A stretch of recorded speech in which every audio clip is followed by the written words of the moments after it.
break all the rules. Get things happen, make something cool happen. Just be cool, baby. As you go and roll and roll and roll.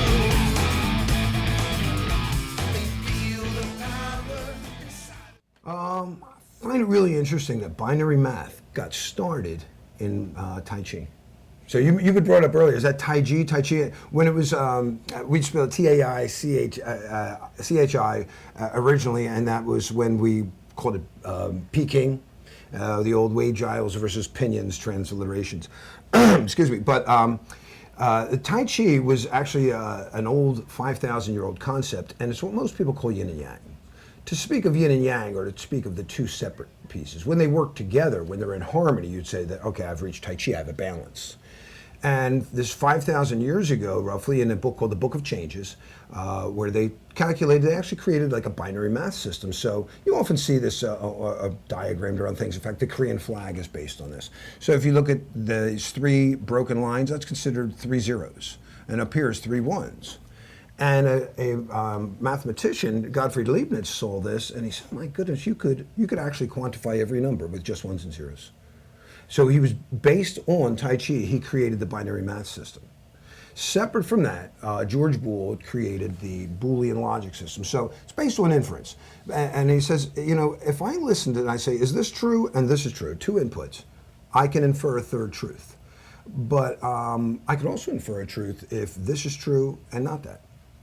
Or if either of these are true. If neither of these are true, I can still infer a third truth. So he came up with this true-false logic system. And there's an American scientist, Claude Shannon, who said, well, then I can represent Boolean logic on an electronic relay circuit. And I can make the circuit, I'll come up with, okay, on, when I close the circuit, will be true. And when it'll be false.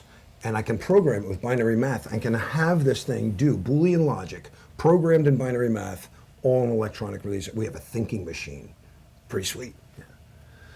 CEH candidates will not have to know any of these I Ching numbers, so I put those in there as a reference, but please do not attempt to take the test if you don't understand binary, decimal, and hex. So we counted decimal, right? 0, and then when I get to 10, so 0 through 9, I have 10 different numbers, and then when I want to say 10, I got 1 0. Well, if I do it with all zeros, I could represent 4 zeros is 0. 0, 0, 0, 1, 1, 2, 3, 4, 5. And, well, with 4 bits, I could eventually get 15 changes, well, 16 if I counted here. But I said I'd like to get through life with fewer keystrokes. So when I got the 10 here, I don't feel like typing 2 characters. I'll just type A. And I go through F. I can still represent 16 different values. I can represent 4 bits, every possible change, with 1 hex character. Guys, and when you do, for example, IP addresses in IP4, you have to look at it in decimal. When you do it in IP6, it's in hex. MAC addresses always represented in hex. And there is math on this test. All right, just to warn you. There are older systems too that came up with binary math. I should point out Vedic scholars have argued that they did this many years ago too, but as far as I know. First rule of hacking is break all the rules, figure things out and make something cool happen. Just be cool, baby. That's the only rule. That's the only rule we gotta know, 'cause that's how all the hackers roll. Just don't ever do. You're the one, none of you ain't cool. The only rule.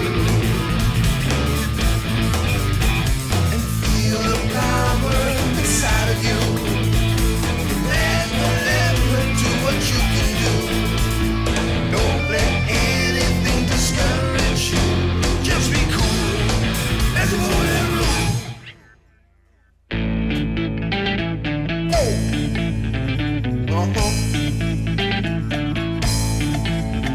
Alright, don't think about it. Listen, like any martial art, it's gonna teach you rules. It's gonna teach you weapons. You gotta be cool, you gotta be responsible. You can't be teaching you your sword, be poking your friend's eyes out.